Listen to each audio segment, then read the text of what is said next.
அடிக்கடி சிங்கில் அடைப்பு இருக்கா? கையை ஒரு நிமிடம் வைத்தால் போதும், நடக்கும் மாயத்தை பாருங்க. சிங்கில் தண்ணீர் தங்கி அடிக்கடி அடைப்பு ஏற்படும். இது மிகவும் தொந்தரவாக இருக்கும். மேலும் சில சமயங்களில் அடைப்பை சரி செய்ய முடியாமல் பிளம்பரை அழைக்க வேண்டிய நிலை ஏற்படும். இதை எளிய யுக்தியால் நாமே அதை சரி செய்யலாம் என்பதுதான் ஆச்சரியம்.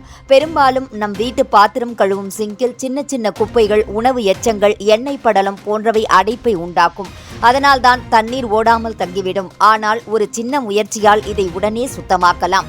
அதை செய்யும் முறை என்னவென்றால், குச்சி, கம்பி போட்டு தண்ணீரை வெளியேற்றுவதை விட நேரடியாக கையை பயன்படுத்த வேண்டும். தண்ணீர் தேங்கி நிற்கும் அந்த துளையில் கையை வைத்து சற்று அழுத்தத்தை கொடுத்து புஷ் பண்ணினாலே போதும். கையை திடமாக அழுத்தும் போது உள்ளே காற்று உருவாகும். அந்த அழுத்தமே அடைத்திருந்த தண்ணீரை தள்ளி அனுப்பி சிங்கை சுத்தமாக்கும். இதோடு மட்டும் நின்று விடாது. உள்ளே சிங்கில் கிடந்த சிறு துணுக்குகள், தூசுகள், எண்ணெய் படலம் போன்றவை கூட அந்த அழுத்தத்தால் தள்ளிச் செல்லும். சில சமயங்களில் நம்மால் கண்ணுக்கு தெரியாமல் போன சிறிய எலும்பு துண்டுகள், பிளாஸ்டிக் குச்சிகள் போன்றவை கூட இவ்விதம் போய்விடும். எந்த கருவியும் எந்த செலவும் இல்லாமல் சுத்தமாக்கும் வழி இது. மேலும் ஒரு யுக்தி. கையை வைத்து புஷ் செய்த பிறகு ஒரு வாளி சூடான தண்ணீரை உடனே ஊற்றினால் இன்னும் சிறப்பாகும். அந்த சூடான தண்ணீர் குழாயில் ஒட்டி கொண்டிருந்த எண்ணெய் படலத்தையும் கரைத்து சுத்தம் செய்யும். பகோடா, வடை, மீன் வறுவல் போன்றவற்றை சமைக்கும் போது எண்ணெய் அடைப்பு அடிக்கடி வரும். அதற்கும் இது உடனடி தீர்வு.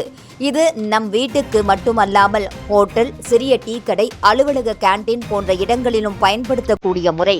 தினசரி ஆயிரக்கணக்கான பாத்திரங்கள் கழுவப்படும் கூடிய இடங்களில் கூட சிங்கின் அடைப்பு வந்தால் இந்த யுக்தி உடனே காப்பாற்றும். மக்கள் பெரும்பாலும் கம்பி, குச்சி, ரசாயனம் என பிதற்றி கொண்டிருக்கும் நேரத்தில் கையை வைத்து புஷ் பண்ணுவதுதான் மிக சுலபமான, சிக்கனமான மற்றும் பாதுகாப்பான வழி. அடுத்த முறை உங்களது சிங்கில் தண்ணீர் தேங்கி நிற்கும் போது பிளம்பரை அழைக்காமல் இந்த எளிய யுக்தியை முயற்சி பண்ணி பாருங்கள். நிச்சயம் ஆச்சரியப்படுவீர்கள்.